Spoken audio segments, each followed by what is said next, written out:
السلام عليكم ورحمة الله وبركاته. إن الحمد لله نحمده ونستعينه ونستغفره ونعوذ بالله من شرور أنفسنا وسيئات أعمالنا. من يهده الله فلا مضل له ومن يضلل فلا هادي له. وأشهد أن لا إله إلا الله وحده لا شريك له وأشهد أن محمدا عبده ورسوله لا نبي بعده. قال الله تبارك وتعالى في كتابه الكريم: يا أيها الذين آمنوا اتقوا الله حق تقاته ولا تموتن إلا وأنتم مسلمون. يا أيها الناس اتقوا ربكم الذي خلقكم من نفس واحدة وخلق منها زوجها وبث منهما رجالا كثيرا ونساء واتقوا الله الذي تساءلون به والأرحام إن الله كان عليكم رقيبا. يا أيها الذين آمنوا اتقوا الله وقولوا قولا سديدا يصلح لكم أعمالكم ويغفر لكم ذنوبكم ومن يطع الله ورسوله فقد فاز فوزا عظيما. أما بعد، إخواني في الله أعزنا الله وإياكم. Kita masih dalam pembahasan tentang al-buyu', bab tentang jual beli. Minggu yang lalu kita berhenti pada hadis yang diriwayatkan oleh Abu Mas'ud Al-Ansari radhiyallahu taala an, bahwa Rasulullah sallallahu alaihi wasallam melarang dari hasil penjualan anjing, penghasilan dari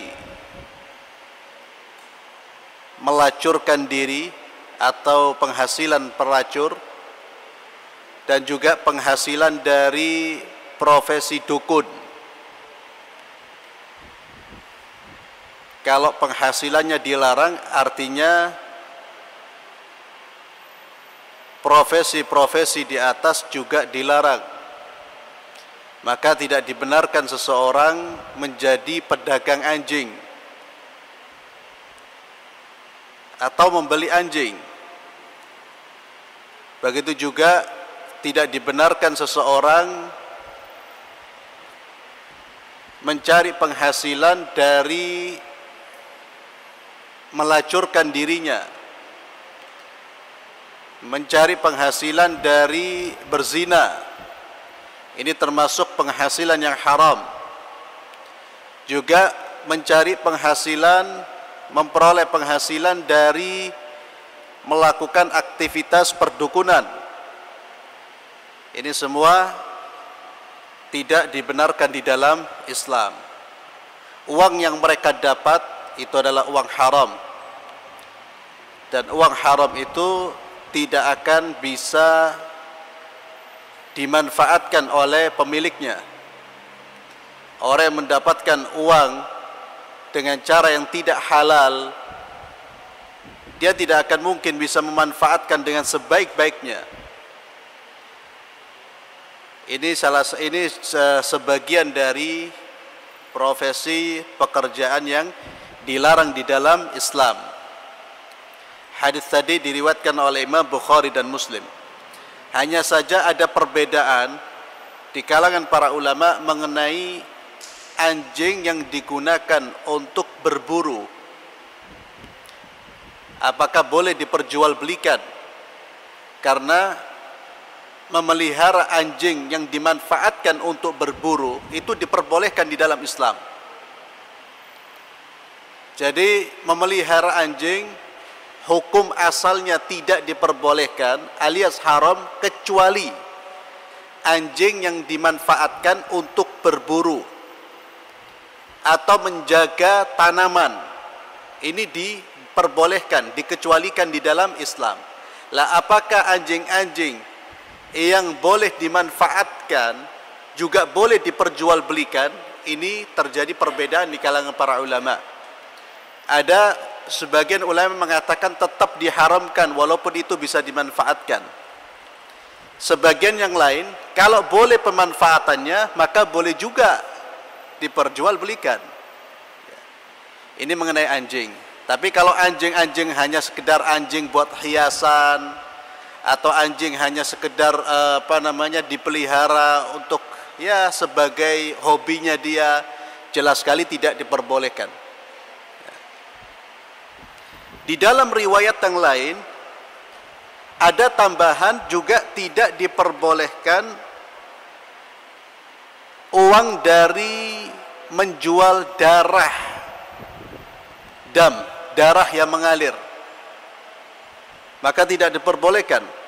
Termasuk orang yang mendonorkan darahnya itu tidak boleh menjual, tapi hendaknya dia mendonorkan darahnya dengan sukarela.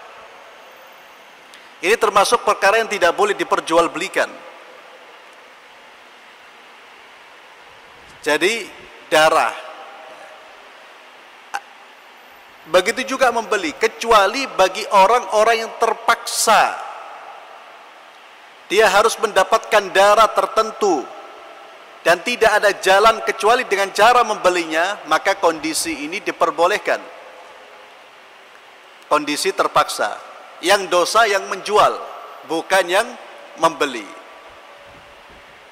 Tapi bagi kita yang tahu, ketika darah kita dibutuhkan, maka jangan dijual. Jangan dijual, kita berikan secara cuma-cuma, sebagai infak, sebagai sedekah. Kalau kita memberi kemudian diberi hadiah, ya tidak ada masalah, asal kita tidak meminta. Kita tidak menuntut darah kita diganti dengan sesuatu. Kemudian hadis berikutnya dari Jabir bin Abdullah radhiyallahu taala anhuma, beliau berkata bahwasanya beliau pernah bersama Rasulullah sallallahu alaihi wasallam dan beliau menaiki unta yang sudah tidak bertenaga, qat'a'ya, yang sudah tua, yang tidak bertenaga lagi. Sampai-sampai Jabir ingin melepaskan unta tersebut karena dia tidak merasa unta ini bermanfaat. Fa'arada yusayyibahu. Qala, lalu Jabir berkata, falahiqani an-nabi sallallahu alaihi wasallam. Maka ketika saya ingin melepaskan unta ini, Nabi pun menyusul saya. Jadi ini beliau bersama sahabat-sahabat Rasulullah, bersama Rasulullah sedang dalam kondisi safar, dalam berpergian. Dan Rasulullah SAW, beliau sebagai pemimpin, beliau berada di belakang. Untuk apa? Untuk memperhatikan kondisi sahabat-sahabatnya yang masih di belakang. Adakah yang membutuhkan bantuan di antara mereka? Adakah yang membutuhkan pertolongan di antara mereka? Sehingga beliau berada di belakang, sallallahu alaihi wasallam. Ketika beliau berjalan dan menemui Jabir, menyusul Jabir bin Abdullah yang untanya sudah terseok-seok, maka Nabi pun berdoa kebaikan untuk Jabir dan untanya dipukul oleh Rasulullah sallallahu alaihi wasallam. Setelah mendapatkan pukulan Rasulullah sallallahu alaihi wasallam, fasara sayran lam yasir mislahu, maka unta ini berjalan cepat dan tidak ada unta pun yang bisa menandingi kecepatan unta tersebut. Setelah mendapatkan pukulan Rasulullah sallallahu alaihi wasallam, lalu Nabi pun menawar Jabir agar untanya dijual. Kata Nabi, bi'nihi bi'uqiyah, jualah kepadaku untamu ini dengan satu uqiyah.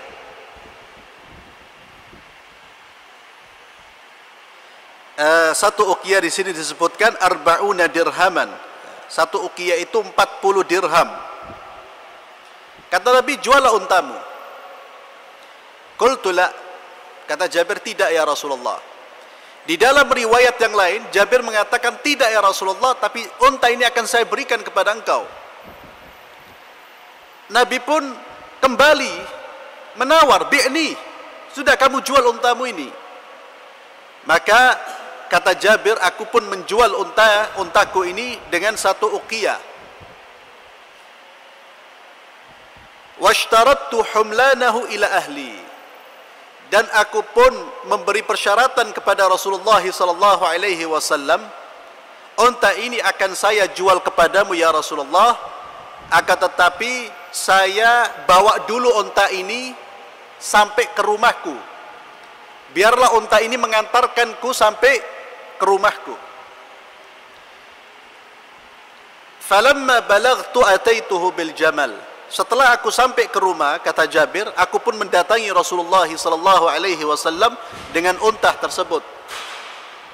Fanaqadi thamanahu, maka Nabi pun membayar kontan. Thumma raja'tu, lalu aku pun kembali. Fa arsala fi athari, Nabi pun mengutus seseorang untuk mengikuti aku, untuk memanggil aku. Ketika Jabir sudah menghadap Rasulullah sallallahu alaihi wasallam, Nabi pun bersabda, aturani ma kastuka li akhud jamalak, apakah kamu mengira saya menawar untamu itu agar aku bisa mengambil untamu? Kata Rasulullah, khud jamalaka wa darahimak, ambil kembali untamu dan inilah uang dirhamu.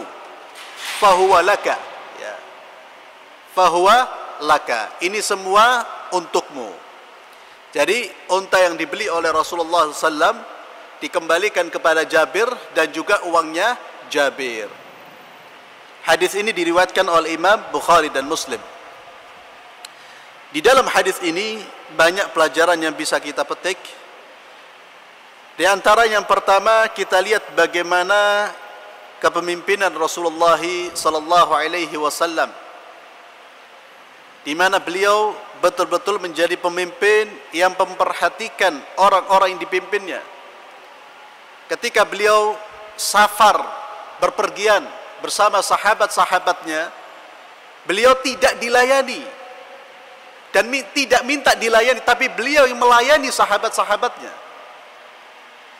Ini salah satu bentuk ketawadhuan beliau sallallahu alaihi wasallam dan keteladanan dari beliau sallallahu alaihi wasallam. Beliau memperhatikan kondisi sahabat-sahabatnya satu persatu. Maka ketika beliau melihat Jabir dalam kondisi yang mana untanya tidak mampu berjalan jauh, untanya sudah kehilangan tenaga, Nabi pun mengurus Jabir, mendoakan Jabir dan memukul unta Jabir agar untanya bisa kembali bertenaga dan bisa berjalan dengan baik. Bahkan untanya lebih baik, menjadi lebih baik dari yang sebelumnya. Ini bagaimana keteladanan yang bisa kita teladani dari pemimpin kita Sayyidina Muhammad sallallahu alaihi wasallam. Kita pun demikian ketika menjadi orang, menjadi sebagai sebagai atasan, pemimpin. Bukan berarti kemudian dia berperilaku seenaknya. Bukan berarti kemudian dia berlaku seenaknya, menzalimi orang-orang yang ada di bawahnya. Tapi justru dia memperhatikan. Pemimpin tidak harus dilayani, pemimpin juga melayani. Ini salah satu ajaran akhlak yang telah dicontohkan oleh Rasulullah sallallahu alaihi wasallam. Kita juga bisa melihat bagaimana kepemimpinan beliau. Beliau ketika bersama rombongan, beliau tidak berjalan di depan seperti yang saya sebutkan tadi. Tidak kemudian beliau minta dijaga, dikawal, tidak. Justru beliau berjalan di belakang untuk melihat siapa sahabat-sahabat beliau, untuk menemani sahabat-sahabat yang mana kendaraannya itu tidak bisa berjalan dengan cepat. Kemudian di dalam kisah ini juga kita bisa melihat bahwa Rasulullah sallallahu alaihi wasallam adalah utusan Allah yang hak. Beliau telah diberi oleh Allah berupa mukjizat. Salah satu mukjizat beliau sallallahu alaihi wasallam yang bisa kita lihat apa yang dilakukan oleh beliau sallallahu alaihi wasallam. Ya, beliau memukul unta itu segera kembali menjadi unta yang kuat, unta yang tangguh. Ya. Ini salah satu mukjizat dari Nabi kita Muhammad sallallahu alaihi wasallam. Kemudian diperbolehkannya seseorang melakukan tawar menawar. Nabi tadi menawar ontanya Jabir. Nabi tidak langsung memaksa Jabir, Jabir kamu beri unta kepada saya. Padahal bila seorang Nabi, seorang pemimpin. Ini juga kita bisa melihat bagaimana tawadhu'nya beliau dan juga rahmat dan kasih sayangnya beliau. Beliau menawar untanya Jabir. Jadi proses tawar menawar itu termasuk proses yang diperbolehkan, diizinkan di dalam Islam. Tidak ada masalah kita menawar barang, si pembeli juga pembeli dan penjual melakukan proses tawar menawar. Tapi kita ingat hadis Rasulullah sallallahu alaihi wasallam yang menyatakan rahimallahu imra'an samhan idza ba'a wa samhan idza ishtara wa samhan idza iqtada. Semoga Allah merahmati seseorang yang bertoleransi di dalam menjual atau membeli atau membayarkan utang atau menagih utang. Toleransi artinya mempermudah. Kalau dia sebagai penjual, dia memberikan pelayanan yang terbaik, mempermudah proses jual beli. Kalau dia sebagai pembeli juga demikian. Ya, kalau nawar pun tidak sampai tidak terlalu ketat. Begitu juga ketika menagih hutang, bertoleransi. Orang-orang yang bertoleransi ketika bermuamalah dengan saudara-saudaranya, maka Allah akan memberikan rahmat kepada orang tersebut. Ya. Allah akan memberikan rahmat. Termasuk yang kemarin juga saya ingatkan, kalau kita membeli barang kepada orang-orang fuqara, kepada para fuqara, para masakin, maka bersikap toleranlah, bersikap toleransi, permudahlah, berilah keuntungan yang lebih. Jangan sampai terhadap orang-orang kecil, para du'afa, kita menawar barang yang mana kita berharap kalau bisa dia tidak mendapatkan keuntungan kecuali 100 rupiah. Ditawar, padahal ini para du'afa, orang-orang fuqara. Mereka pun kalau mendapatkan keuntungan besar hasil dari penjualan mereka tidak akan mampu tidak akan mampu melunasi kehidupan mereka. Jadi harus ada samhan. Karena kita lihat sebagian orang, bahkan orang-orang kaya, ketika bertransaksi dengan orang-orang fuqara, du'afa, na'udzubillah, apalagi dia tahu ini orang butuh, lalu dia perlakukan secara, dia manfaatkan kebutuhan orang yang butuh ini. Ini orang-orang yang tidak punya rahmat di dalam jiwanya. Dan kita perlu ingat bahwa para du'afa, fuqara yang berjual, mereka yang menjual barang dagangannya dalam kondisi fuqara itu harus kita hormati, kita hargai. Karena mereka lebih memilih bekerja daripada meminta-minta. Mereka lebih memilih bekerja daripada menjadikan minta-minta sebagai profesinya. Lebih baik kita berikan keuntungan yang besar buat mereka daripada memberikan uang kita kepada orang-orang yang menjadikan peminta-minta sebagai profesinya. Padahal dia orang yang kuat, dia mampu bekerja, tapi karena kemalasannya dia memilih profesi atau memilih meminta-minta sebagai sumber penghasilan. Justru orang-orang ini. Jadi tawar-menawar boleh, tapi lihat dulu kepada siapa. Jangan kita belanja di toko-toko mal-mal besar miliknya orang kafir, kita rela memberi keuntungan mereka yang besar, tapi kepada orang-orang kecil, ya, penjual buah-buahan di pinggir jalan, waduh, berat, ditawar. Ini harus kita perhatikan. Sekalipun boleh, tapi perhatikanlah samhan, toleransi, kemudahan, terutama kepada para du'afa, orang-orang yang lemah.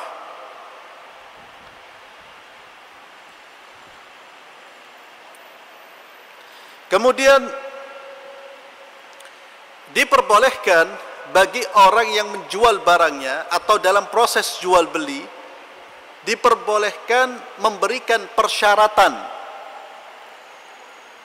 Ada persyaratan. Sebagaimana Jabir mempersyaratkan untanya boleh dibeli asalkan Jabir masih menggunakan unta ini sampai ke rumahnya, dibawa pulang dulu. Ini kan memberi persyaratan.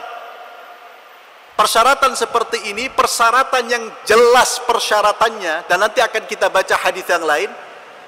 Persyaratannya jelas dan tidak menyelisihi persyaratan, tidak menyelisihi hukum di dalam Al-Quran dan Sunnah, maka diperbolehkan. Ada persyaratan di dalam jual beli, asal persyaratannya jelas dan tidak menyelisihi Quran dan Sunnah.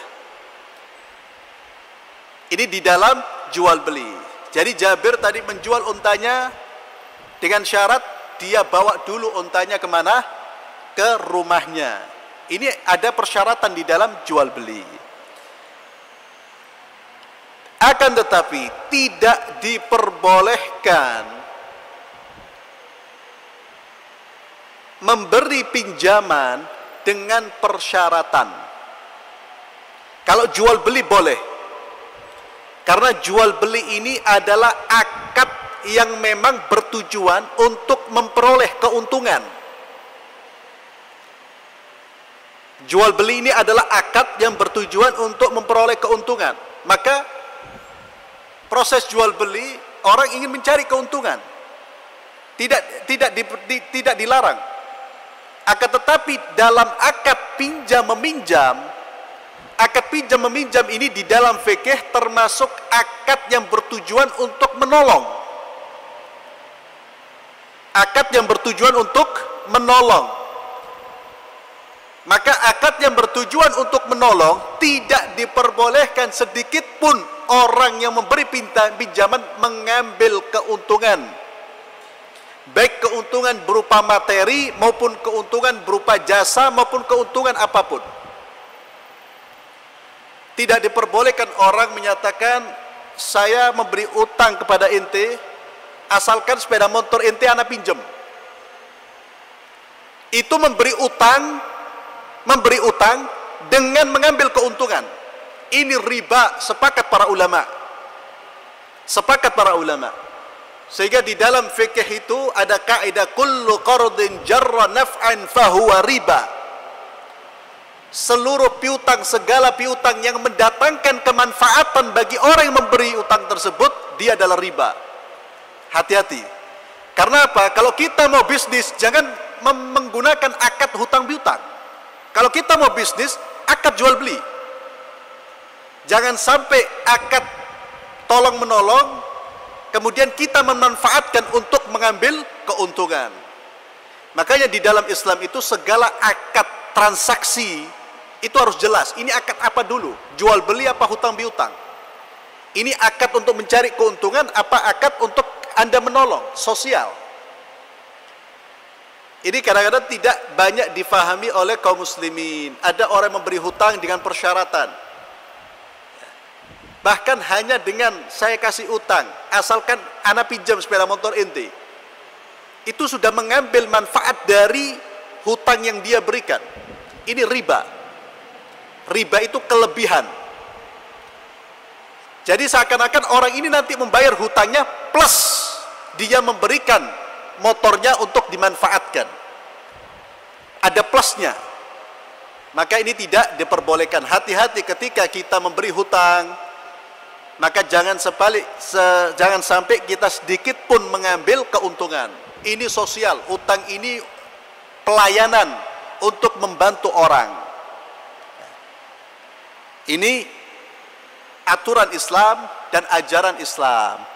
Sekalipun orang umpamanya yang dihutangi rela mau membayar lebih, tetap diharamkan. Ini persyaratan yang tidak diperbolehkan di dalam Islam. Kata Rasulullah SAW, kullu syartin laysa fi kitabillahi fahuwa haram, fahuwa batil. Kata Rasulullah, segala persyaratan yang bertentangan dengan kitab Allah, dengan Quran, dengan tuntunan Quran, tuntunan hadis-hadis Rasulullah, fahuwa batil. Persyaratan tersebut batil. Ada sebagian orang yang melegalkan hal tersebut dengan alasan ridha. Yang diutangi ridha kok. Jadi inilah pentingnya kita mempelajari Islam, pentingnya kita mempelajari fikih, terutama fikih jual beli. Makanya Umar bin Khattab radhiyallahu taala an, di zaman beliau tidak mengizinkan seorang pedagang masuk pasar sampai faham tentang fikih jual beli. Subhanallah. Ya, nikmatnya punya pemimpin sekelas Umar bin Khattab. Jadi orang yang masuk pasar dia harus ngerti dulu fikih jual beli. Kenapa? Kalau dia tidak faham tentang syariat jual beli, tidak faham tentang syariat bisnis, dia akan memakan uang riba. Baik dia sadari maupun dia tidak sadari. Dan kenyataannya kita melihat banyak orang yang secara tidak sadar. Ada yang sadar, ada yang tidak sadar. Mereka sudah masuk ke dalam transaksi yang mengandung unsur riba. Dan kalau transaksi kita ada unsur ribanya, apa yang bisa dimanfaatkan dengan harta kita? Tidak akan mungkin bisa dimanfaatkan. Harta kita tidak akan bermanfaat. Kita akan menjadi seperti orang miskin jikalau harta yang kita peroleh, harta yang tidak, cara memperolehnya adalah dengan cara yang tidak dihalalkan oleh Allah Subhanahu wa taala. Kemudian kita lihat juga kedermawanan Rasulullah sallallahu alaihi wasallam, bagaimana beliau memberikan unta plus dirham, plus uang dirham kepada siapa? Kepada Jabir bin Abdullah radhiyallahu taala an.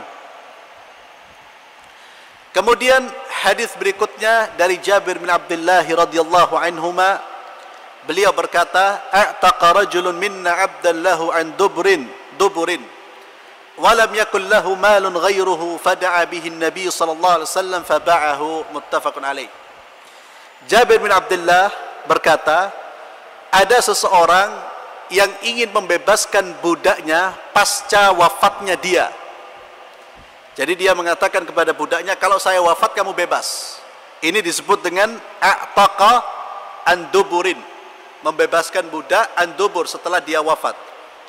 Tapi ternyata orang ini walam yakul lahu malun ghairu. Orang ini tidak punya harta selain budaknya ini. Ya, karena budak itu harta milik tuannya. Dan seperti yang sering saya sampaikan, budak itu ada kalau ada perang. Di Indonesia tidak ada budak. Jadi budak itu tawanan perang. Dan Islam sangat mendorong pembebasan budak. Islam sangat mendorong sehingga banyak sekali kafarah, penebus dosa itu salah satunya caranya adalah dengan menebus budak, membebaskan budak. Karena perbudakan sudah ada sejak sebelum Islam turun. Jadi sudah menjadi tradisi masyarakat dunia. Di zaman Rasulullah ada seorang yang memiliki budak dan dia tidak punya harta kecuali budaknya ini, dan dia punya utang, punya hutang. Maka Rasulullah SAW memanggil dia lalu membebaskan, menyuruh dia membeli budaknya orang tersebut. Menyuruh orang tersebut untuk menjual budaknya, jangan dibebaskan. Kenapa? Karena dia tidak punya harta dan dia punya utang. Kalau dia membebaskan budaknya, hutangnya dibayar dengan apa? Maka hutang budaknya yang mau dibebaskan ini dibatalkan dan disuruh jual, uangnya dimanfaatkan untuk menjual, untuk membeli, untuk melunasi hutang. Maka di sini boleh menjual budak yang mau dibebaskan. Cuma hukum ini saya kira tidak berlaku di Indonesia. Dan juga pelajaran yang lain dari hadis ini, ikhwani fillah, bahwa seorang muslim itu hendaknya memperhatikan kewajiban yang paling wajib terlebih dahulu. Kalau dia punya utang, maka yang harus diperhatikan adalah utangnya terlebih dahulu. Kalau dia punya utang, jangan berinfak, jangan memberi hadiah kepada orang lain, padahal dia tidak punya uang untuk membayar hutang. Membayar hutang hukumnya wajib, memberi hadiah hukumnya sunnah. maka dahulukan yang wajib sebelum Anda melaksanakan yang sunnah. Maka Nabi mengajarkan kepada sahabat tersebut, jangan kamu membebaskan budak itu fadilahnya besar. Membebaskan budak itu fadilahnya besar, keutamaannya besar. Tapi Rasulullah melarang dia membebaskan budak sekalipun fadilahnya besar, karena dia punya kewajiban yang harus dia lunasi, yaitu hutangnya. Maka kalau seseorang punya hutang, jangan kemudian dia gunakan hartanya untuk keperluan-keperluan yang tidak perlu. Perhatikan kewajiban ini terlebih dahulu, karena hutang itu adalah wajib dilunasi. Dan hutang itu, ikhwani fillah, akan menghalangi seseorang yang sudah pasti masuk surga, akan terhalang dengan hutangnya kalau belum dilunasi. Ini bahayanya orang yang hutang dan belum melunasi hutangnya. Kita pernah membaca hadis Rasulullah SAW tentang orang yang mati syahid, orang yang mati di medan perang. Allah menggugurkan seluruh dosa-dosanya, tapi Allah tunda. Allah tidak memasukkan dia ke dalam surga. Kenapa? Karena ada hutang yang belum dilunasi. Loh, itu orang syahid, orang yang nggak punya dosa, habis dosanya hanya karena hutang dia tertunda. Apalagi orang yang penuh dengan dosa plus ditambah dengan hutang-hutangnya. Maka hutang segera dilunasi. Dan kita dianjurkan ketika kita punya hutang, bahkan para ulama sebagian mengatakan wajib, kita harus tulis wasiat. Tidak perlu nunggu kita sakit mau mati, tidak. Dalam kondisi sehat, selama kita punya hutang, apalagi hutang, selama kita punya hutang kita tulis kepada siapa. Untuk apa? Agar kalau kita mendadak mati, wafat, meninggal dunia, keluarga tahu, oh fulan punya hutang, sehingga dilunasi. Kalau tidak ditulis hutang-hutangnya, siapa yang tahu? Siapa yang tahu? Dia wafat, utangnya masih ada, belum terlunasi, tidak ada orang yang datang, mungkin orang malu mau menagih, padahal dia belum ridha. Keluarganya pun tidak tahu. Maka wasiat, menulis wasiat itu hukumnya sunnah, dan bisa menjadi wajib ketika ada sesuatu yang harus dia sampaikan, termasuk masalah hutang. Jangan yang ditulis cuma utangnya orang kepada kita. Tulis hutang kita kepada orang lain. Apa yang perlu kita lunasi untuk orang lain, itu kita tulis. Apa barang-barang yang masih ada pada diri saya, barang-barang orang lain yang ada pada diri saya, itu wajib kita tulis. Karena kita tahu bahwa kematian ini tidak menunggu izin kita, tidak melihat usia. Dan beberapa hari ini kita menyaksikan orang wafat tanpa ada penyakit yang mendahulunya. Saudara kita seusia saya kemarin meninggal kecelakaan, sorenya kita baru mengobrol, baru melihat kondisinya sehat, ternyata malamnya sudah meninggal dunia. Ini pentingnya kita menulis wasiat dan memperhatikan urusan kita dengan sesama makhluk Allah Subhanahu wa taala. Wallahu a'lam bissawab. Insyaallah kita lanjutkan pada pertemuan berikutnya. Kita tutup dengan doa kafaratul majlis. Subhanakallahumma bihamdik asyhadu an la ilaha illa anta astaghfiruka wa atubu ilaik. Assalamualaikum warahmatullahi wabarakatuh.